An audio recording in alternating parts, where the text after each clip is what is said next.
મહારાષ્ટ્રમાં ફરી ભાજપનું ટેન્શન વધારશે શિંદે. બીજી વખત ફડણવીસની બેઠકમાંથી ગેરહાજર. મહારાષ્ટ્રમાં એનડીએ ગઠબંધનની આગેવાનીવાળી સરકારમાં આંતરિક ડખા ચાલી રહ્યા છે. તાજેતરમાં મુખ્યમંત્રી દેવેન્દ્ર ફડણવીસે કેટલાક મહત્વના પ્રોજેક્ટ પર ચર્ચા કરવા માટે બેઠક બોલાવી હતી, જેમાં અજીત પવાર તો પહોંચ્યા હતા, પરંતુ એકનાથ શિંદે ગેરહાજર રહ્યા હતા. અગાઉ પણ તેઓ ફડણવીસ દ્વારા બોલાવાયેલી કેબિનેટ મિટિંગમાં ગયા ન હતા. આમ મહારાષ્ટ્રના ડેપ્યુટી સીએમ એકનાથ શિંદેની મહત્વપૂર્ણ બેઠકોમાં ગેરહાજરીથી મહારાષ્ટ્રના રાજકીય વર્તુળોમાં અનેક અટકળોએ જોર પકડ્યું છે. હકીકતમાં મુખ્યમંત્રી દેવેન્દ્ર ફડણવીસ દ્વારા બોલાવાયેલી બેઠકમાં હાઉસિંગ પ્રોજેક્ટ્સ પર ચર્ચા થવાની હતી. અહીં સૌથી મહત્વની વાત એ છે કે હાઉસિંગ સાથે સંબંધિત મંત્રાલય એકનાથ શિંદે પાસે છે.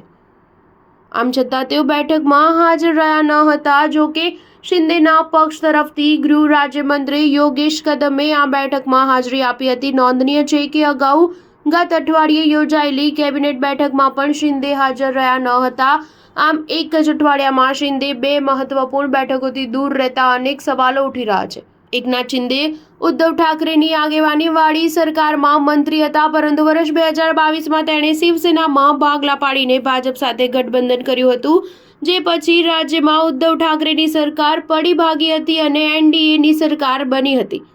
આ સરકારમાં શિંદેને મુખ્યમંત્રી બનાવાયા હતા. જો કે 2024માં યોજાયેલી વિધાનસભા ચૂંટણીમાં ભાજપ સૌથી મોટી પાર્ટી તરીકે ઉભરી આવતા દેવેન્દ્ર ફડણવીસને મુખ્યમંત્રી બનાવાયા હતા, પરંતુ શિંદે આ વાતથી નારાજ થઈ ગયા હતા અને ઘણા દિવસો સુધી તેઓ ફડણવીસને મુખ્યમંત્રી બનાવવાના વિરોધમાં હતા. મુખ્યમંત્રી પદ ન મળતા શિંદે પક્ષ દ્વારા તેમને ગૃહ મંત્રાલય સોંપવાની માંગ કરી હતી. જો કે ભાજપે તેમને ગૃહ મંત્રાલય આપવાનો પણ ઇનકાર કર્યો હતો અને તેના સ્થાને હાઉસિંગ સહિતના 11 મહત્વના મંત્રાલયની જવાબદારી સોંપી હતી. આમ છતાં શિંદેને મુખ્યમંત્રી ન બનવાનો અફસોસ હોય તેવું તાજેતરના ઘટનાક્રમથી જણાઈ રહ્યું છે. સ્ટાર ન્યૂઝ 7 હંમેશા સચ્ચાઈની સાથે.